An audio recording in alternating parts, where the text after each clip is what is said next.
Did you know that all Did you know that gold and silver are one of the oldest forms of currency in the world? These two metals have been traded around the world for thousands of years. Printed money doesn't even come close to the value of gold and silver. In many ways, people still consider it as the de facto standard for currency.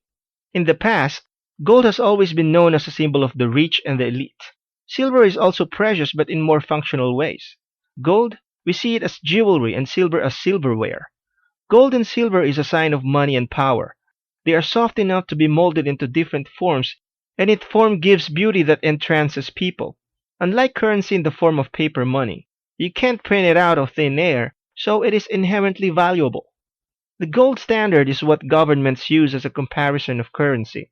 When a government is using the gold standard, it means that they are basing their currency and valuations on a worth equal to an amount in precious metals, namely gold and silver. The United States used to use the gold standard. In our next video, we will look at why the price of gold and silver is rising.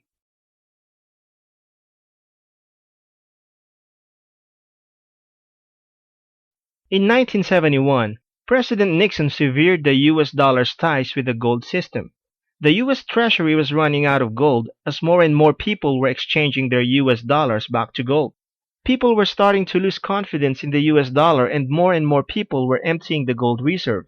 In act of desperation, President Nixon severed the gold standard, thus enabling the US to continually print money. They were effectively creating their own debt and generating as much debt as they wanted in the form of currency. Over the years, the US dollar started dropping and the price of goods started to go up. Now why is that? It is because the US dollar is continually losing its value to the point that, compared to 40 years ago, the US dollar is only worth a fraction of what it used to be. Because currency starts to lose its value, especially with the whole world's currencies, hedged against the US dollar, the price of gold and silver starts rising at an astronomical rate. The demand for gold and silver starts increasing, and the increased demand for it spikes up the price even more. In our next video, we will look at the advantages and disadvantages of investing in gold and silver.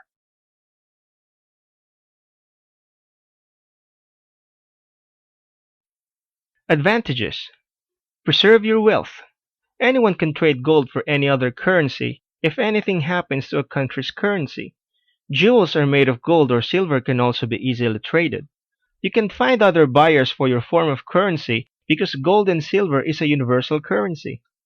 Disadvantages. You can't easily liquidate your metals. You will need to find buyers.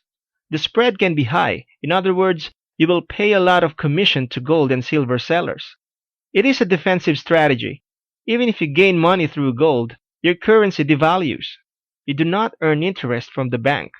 Next, we will look at 5 questions to ask yourself before making any investment.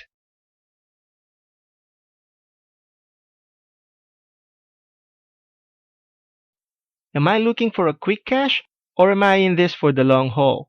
Are the metals I'm buying genuine, real, authentic? Are you buying at a low or at high? Are you buying paper metals or real bullion? Have I diversified my portfolios enough? Don't put all your investments in one basket. In our next video, we will look at the psychology for any precious metal trade.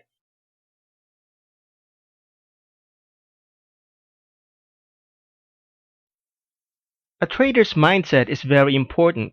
Psychology is infinitely more important than how much you have to invest. A trader with little money but strong psychology is infinitely better than a trader with a weak mind and lots of money. Why is that?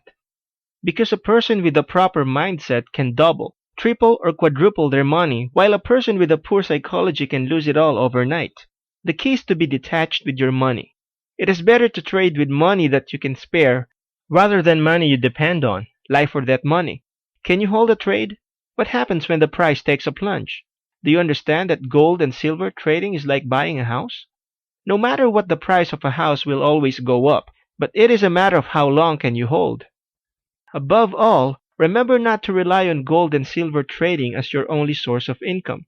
Most people, when they put all their eggs in one basket, make bad decisions because it represents all or most of their wealth. When you have income coming in from diverse locations, or even other commodities you are trading with, you will make better decisions. Knowing when to exit is critical as well. If you feel that you have earned enough, it's better to cut the trade and invest it in another commodity. Likewise, it is okay to cut your losses and invest elsewhere. Next, we will look at why you should invest in gold and silver now.